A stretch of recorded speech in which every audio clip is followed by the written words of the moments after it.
The Appalachian Mountains hold secrets older than memory, shadows that cling to the hollows and whispers that ride on the wind. For generations, the people who live tucked away in these ancient hills have known one rule above all others: never, ever follow a voice you don't recognize in the woods. This is the story of why. Our story begins with a man we'll call Jed, a seasoned hunter who knew these mountains like the back of his hand. He'd spent his entire life tracking deer through the dense laurel thickets and navigating the winding, rocky creeks.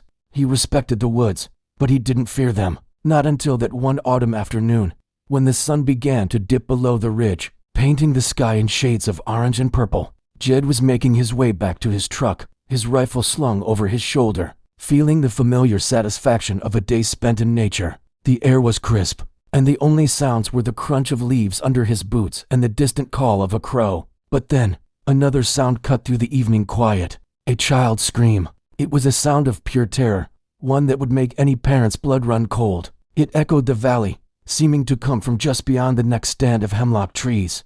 Jed's heart hammered against his ribs. He had a daughter of his own, a sweet 6-year-old girl with bright blue eyes, and a laugh that could light up a room. The scream sounded disturbingly like her. Without a second thought, instinct took over. He broke into a run, crashing through the underbrush, shouting, "I'm coming. Where are you? Are you okay?" The screaming stopped. In its place came a soft, whimpering cry. "Daddy, I'm lost. Help me." The voice was small, frightened, and heart-wrenchingly familiar. It was his daughter's voice. But that was impossible. She was safe at home with his wife, miles away. A chill, entirely different from the autumn air, crept up Jed's spine. He slowed his pace, his hunter's caution battling with his paternal instinct. Every fiber of his being screamed at him to run to that voice, to comfort that child. He called out again, his voice trembling slightly. "Honey, is that you? What's your name?" The crying continued, and the voice replied, "It's me, Daddy. I'm scared. Please, come get me."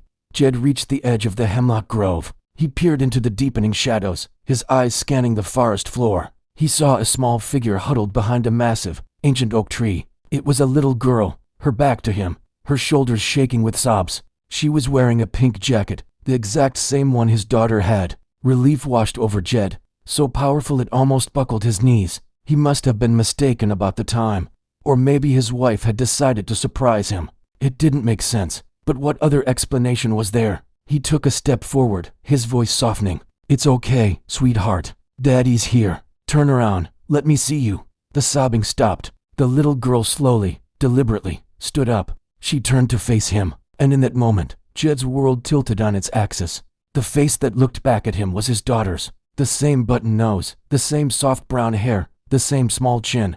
But the eyes, they were wrong, horribly wrong. Where his daughter's bright blue eyes should have been, there were only two solid, bottomless orbs of pure black. No iris, no sclera, just an endless, terrifying void. A primal fear in Jed, a cold, sharp terror that he had never known. The air grew heavy, and the woods fell silent. The thing wearing his daughter's face smiled, a smile that didn't reach its empty, black eyes. It was a predator's smile. "I knew you'd come, Daddy," it said, its voice no longer that of a scared child, but something ancient and mocking. Jed didn't need to be told twice. He turned and ran. He didn't look back, but he could hear it. He could hear the snapping of twigs and the rustling of leaves behind him.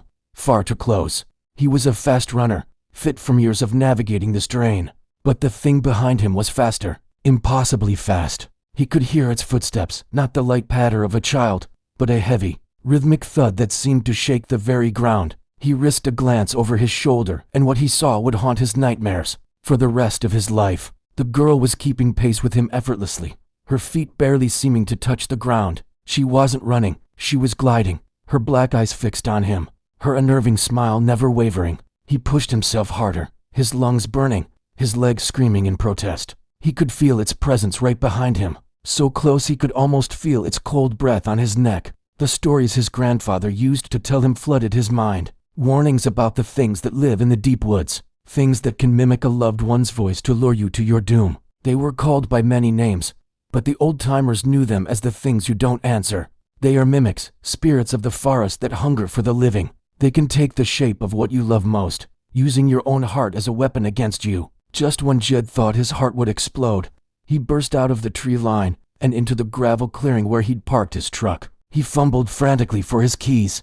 his hands shaking so badly he could barely fit the key into the lock. The thudding footsteps stopped at the edge of the woods. He dared not look. He threw himself into the driver's seat, slammed the door, and locked it. He didn't stop to catch his breath, just jammed the key into the ignition and roared the engine to life. As he sped away, gravel spraying from his tires, he finally forced himself to look in his rearview mirror. The little girl stood motionless at the edge of the forest, a small, dark silhouette against the dying light. As he watched, her form seemed to waver, to stretch and distort, becoming something tall, thin, and inky black before it melted back into the shadows of the trees. He drove all the way home without once slowing down. The image of those black eyes burned into his memory. Jed never hunted in that part of the mountains again. The locals who know these stories will tell you he was lucky. He answered the voice, but he didn't follow it all the way. He recognized the lie in time. Others haven't been so fortunate.